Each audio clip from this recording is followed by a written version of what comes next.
Ini kopi tadi saya beli harganya 3,2 euro. Berarti 3 euro ya berarti 60.000. Segini 60.000 ya. Kopi segini 60.000 mahal banget. 60.000. Oh, kalau di Indonesia berapa? Berapa kopi Indonesia?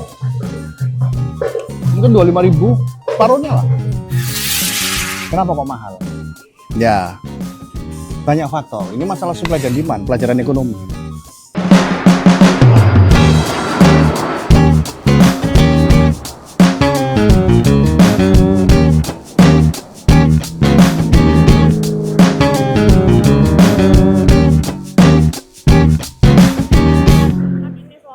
Assalamualaikum warahmatullahi wabarakatuh. Saat ini saya ada di dekat Romer, Frankfurt, ya. Lagi menikmati suasana malam, ya. Cukup dingin. Ini suhu kira-kira berapa kira-kira? 1 ya? 1 berapa? 6 derajat. Oh, 6 derajat, nggak terlalu dingin. Kemarin kita main 1, ya. Ini kopi tadi saya beli harganya 3,2 euro. Kalau 1 euro 18.000, bulatkan 20.000 lah. Berarti 3 euro ya berarti 60.000. Segini 60.000 ya. Terus ini di doner kebab 2 ini 11-an. Sekitar 11-an. Nanti kalian sendirilah. Kenapa kok mahal? Ya, banyak faktor. Ini masalah supply dan demand, pelajaran ekonomi. Kalau supply-nya banyak, penjualnya banyak, barang yang dijual banyak, maka harganya murah, ya. Yang asumsinya demand-nya tetap, ya. Tapi kalau demand-nya banyak, supply-nya tetap, ya harganya mahal, ya. Supply dan demand. Berapa tahun terakhir ini di Jerman khususnya itu harga-harga mahal. Kenapa? Salah satunya adalah karena akibat dari perang Ukraina Rusia. Ya. Apa hubungannya perang Ukraina Rusia sama harga-harga naik di Eropa? Nah, kalau ngobrol dengan banyak orang Jerman, yang saya dengar dari mereka itu adalah karena perang tersebut, ya, maka suplai makanan dan suplai energi, saya nggak tahu bentuk energinya apa, mungkin minyak, itu ke Eropa itu terhambat, suplai makanan, suplai energi dan lain sebagainya lambat. Sehingga kalau kemudian suplai melambat, teori ekonomi mengatakan bahwa suplai bergerak ke kiri. Kalau suplai bergerak ke kiri, maka equilibrium price-nya akan naik. Sehingga kita akan melihat harga-harga di Eropa semakin naik. Nah itu. Jadi akibat perang yang di Ukraina, Jerman yang tidak ikut perang itu kena akibatnya. Yaitu apa? Karena ketergantungan dengan negara lain. Ya, bantuan dengan negara lain. Sehingga apa? Sehingga ketika satu negara itu bermasalah, nggak ada alternatifnya. Mau negara apa? Mungkin ya perlu waktu lah untuk kemudian negosiasi dengan negara lain untuk mendatangkan mungkin bahan makanan dan lain sebagainya, perlu waktu. Dan itu tidak mudah. Ya. Sehingga apa yang harus kemudian kita pikirkan? Ya ini masalah sumber daya di internal. Kalau memungkinkan ya kita produksi sendiri. Negara Eropa harus bisa memproduksi sendiri supaya tidak sangat bergantung pada negara lain. Ya. Hal yang lain seperti ini kopi nih. Kopi segini 60.000 mahal banget. Ya, 60.000. Kalau di Indonesia berapa? Berapa kopi Indonesia? Mungkin 25.000, separuhnya lah. Kenapa? Ya lagi-lagi supply dan demand. Di Indonesia penghasil kopi juga banyak, ya. Penghasil kopi banyak sehingga supply-nya bergerak ke kanan, equilibrium price-nya turun, ya. Nah, selain masalah harga mahal di Eropa yang karena krisis Ukraina Rusia, ada lagi faktor yang mungkin bisa juga memberikan kontribusi terhadap mahalnya harga-harga. Ya, apa itu? Masalah tenaga kerja. Orang yang melakukan.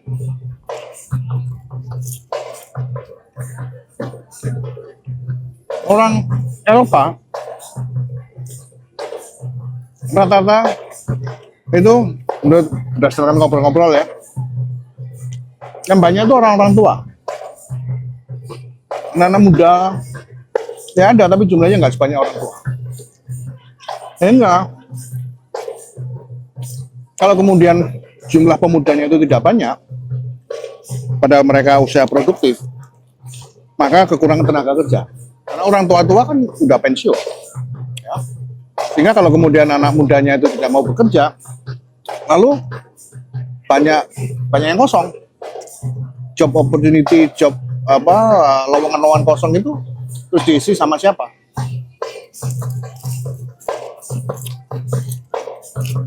Diisi sama warga sekitar. Jerman secara historis di sini banyak donor dan sebagainya, itu banyak kedatangan dari orang Turki, ya, Turki, Syria, dan negara-negara Afrika juga. Nah, mereka datang ke sini untuk memenuhi lowongan pekerjaan yang memang kosong. Orang Jerman tidak mau, bukan tidak mau ya memang jumlah pekerjaan yang kosong banyak, sehingga orang Jerman sendiri udah kerja dan masih banyak yang kosong. Karena rata-rata masalah regenerasi, mereka tidak mau punya anak, sehingga jumlah penduduknya semakin menurun.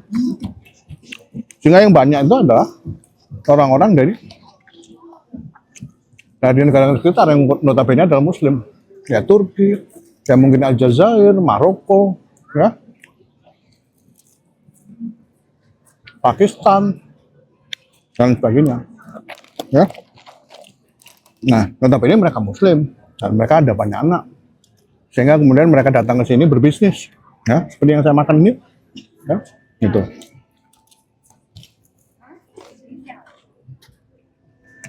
Sehingga ketika ada masalah tenaga kerja seperti itu, jumlah tenaga kerja juga tidak sebanyak di Indonesia. Di Indonesia orang mencari pekerjaan itu susah, ya, susah. Tapi kemudian di sini orang mencari pekerjaan, ya, saya tidak tahu susah enggaknya ya, tapi mungkin juga relatif bisa. Tapi biaya tenaga kerja jadi mahal, ya, karena tidak sebanyak Indonesia, sehingga itu yang menyebabkan harga-harga juga naik karena biayanya tinggi, ya? Biaya tenaga kerjanya tinggi.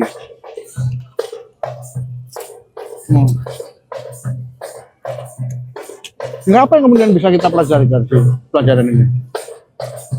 Bahwa masalah regenerasi, makanya dalam makosid syariat, ya, itu kita harus mempertahankan keturunan. Islam mengajarkan mempertahankan keturunan. Setelah cukup umur menikah, kemudian punya anak, itu adalah untuk melanjutkan, ya, keturunan, sehingga tidak akan mungkin terjadi seperti apa yang terjadi di negara-negara Eropa dan juga di Jepang, yang tua-tua lebih banyak, yang muda lebih sedikit. Sehingga ketika yang muda-muda jumlah yang banyak, mereka bekerja, mereka dapat income, mereka bayar pajak, seperti di Jerman nih, pajaknya cukup tinggi. Ya, pajaknya cukup tinggi, tapi pemerintah juga konsisten bahwa pajak yang dia terima dari masyarakat mereka gunakan untuk pelayanan publik. Di sana itu yang ada lampu mendatar menyala, karena ada tulisannya S dan U, itu adalah S-Bahn dan U-Bahn. Itu adalah subway di Jerman yang sudah sangat lama sekali. Istilahnya juga sama, S-Bahn dan U-Bahn. Itu waktu dulu saya umur 4 tahun, berarti sekitar 40 tahun yang lalu. Saya juga sempat di Munchen selama setahun. S-Bahn dan U-Bahn itu sudah ada. Namanya ya tetap S-Bahn dan U-Bahn. Dan beberapa stasiun juga sudah ada dulu, zaman saya dulu sudah ada. Hauptbahnhof, Marienplatz, kalau yang di Munchen ya, Karlsplatz, Odeonplatz, Universität, Olympiazentrum, itu 40 tahun yang lalu ada dan sekarang masih ada. Dan di Romer ini juga saya dulu pernah ke Romer, itu Romer, kemudian Hauptbahnhof, ya tetap ada. Dan masyarakat itu sangat percaya kepada, pemerintah itu sangat percaya pada masyarakat. Nanti kalau Anda berkesempatan datang ke Munchen ataupun Frankfurt ya, bawalah nama baik kita orang Indonesia. Bahwa kita harus jujur. Kalau Anda perhatikan, ketika Anda nanti naik ini, S-Bahn maupun U-Bahn di bawah, ya, Anda tidak akan melihat penjaga karcis. Ya, nggak ada portal yang kemudian kita harus masukkan karcis dulu, kemudian portalnya buka, kemudian kita masuk, nggak ada. Artinya orang bebas bisa masuk, memang bisa.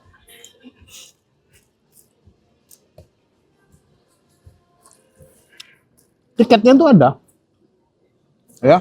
Tapi kalau kita beli one day, kita nggak perlu. Kecuali kalau kita beli single ya, single baru dimasukin gini. Tapi kalau Anda lihat orang-orang di sini, orang itu dari atas kayak gini, langsung turun, langsung masuk keretanya. Dia nggak beli, dia nggak pakai masukin kartis gitu. Nah, artinya apa? Kalau mau curang, itu sangat bisa dan spot check itu jarang-jarang. Spot check maksudnya ada petugas ngecek kamu udah beli tiket belum, tiketmu mana? Mungkin pernah tapi jarang-jarang. Karena selama ini, sama semingguan ini belum pernah lihat. Tapi walaupun begitu, jangan sampai kemudian Anda mengambil kesempatan. Karena tidak dicek, tidak ada pintunya, tidak ada karcis yang harus ditunjukkan, dimasukkan, sehingga malang yang buka, kita masuk. Jangan ngambil kesempatan dengan tidak membeli tiket. Bikin malu itu. Ya. Tadi, waktu saya pergi tadi, saya naik tram, ya. Awalnya nggak punya tiket saya. Karena di sini beli tiket di tram ya, tram itu yang kereta api yang jalur barengan sama mobil, itu belinya di dalam tram. Ada mesin gitu dalam tram. Tapi karena mesinnya itu rusak, saya akhirnya masuk ke atas, nggak dicek, nggak ditanyain mana tiketnya, nggak. Begitu turun, saya turun.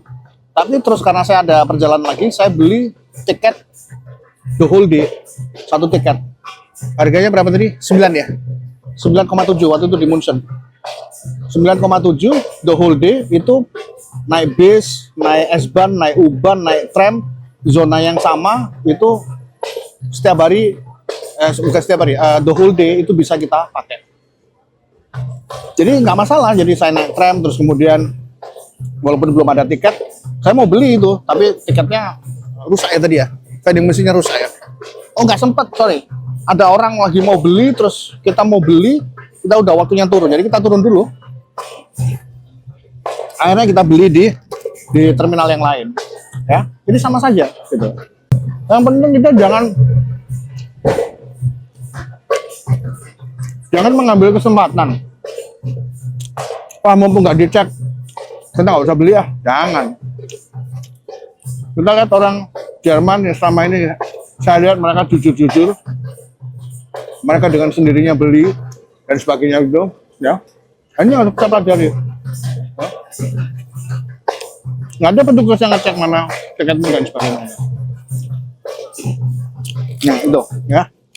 Jadi kembali lagi pada topik awal, kenapa harga-harga di Eropa itu tinggi? Sebenarnya bisa dijelaskan supply dan demand. Di mana-mana kalau kita bicara harga, itu kita bicara supply dan demand. Ketika barang mau masuk ke sana itu susah, maka harganya mahal. Di Eropa ini mahal karena supply dan demand. Supply itu bisa karena barangnya terbatas, bisa karena tenaga kerjanya terbatas, dan lain sebagainya. Ya. Nah, ini apa yang harusnya kita kerjakan? Ya, menambah supply. Ini kerjaan kita kalau mau bikin murah, itu nambah supply. Nah, supply-nya bagaimana? Cari lahan-lahan untuk dioptimalkan. Lahan-lahan yang nganggur dioptimalkan.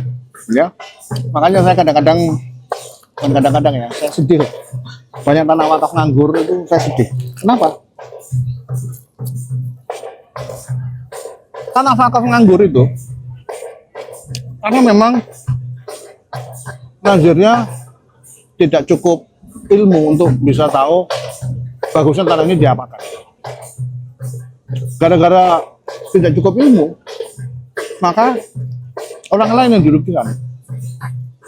Coba misalnya, kita kalau beli harga daging, kalau kita beli daging di pasar, berapa harganya? 120.000 kan, sekilo kurang lebih, ya. Kita mungkin mampu beli 120.000 1 kilo daging. Tapi coba bayangkan, kalau misalnya tanah wakaf nganggur itu dilupakan, ya, peternakan daging, peternakan sapi, puluhan ribu sapi, karena lahan wakaf nganggur itu ratusan hektar, sehingga sapinya juga banyak. Ketika sapinya banyak, ada sapi yang ratusan segera disembelih karena memang udah cukup umur, kemudian dijual retail dekat rumah Anda, ya, maka Anda mungkin akan bisa membeli 1 kilogram itu dengan harga 50.000. Ya, kenapa bisa seperti itu? Ya karena lahan wakafnya dioptimalkan, jumlahnya banyak, suplainya banyak, kurva bergerak ke kanan, harga equilibrium price-nya turun, sehingga harganya murah. Ya, tapi kenapa kok sekarang mahal? Ya itu salah satunya itu adalah karena lahan wakaf nganggur itu nggak kepakai. Ya, nazirnya tidak mengupayakan untuk bisa jadi produktif.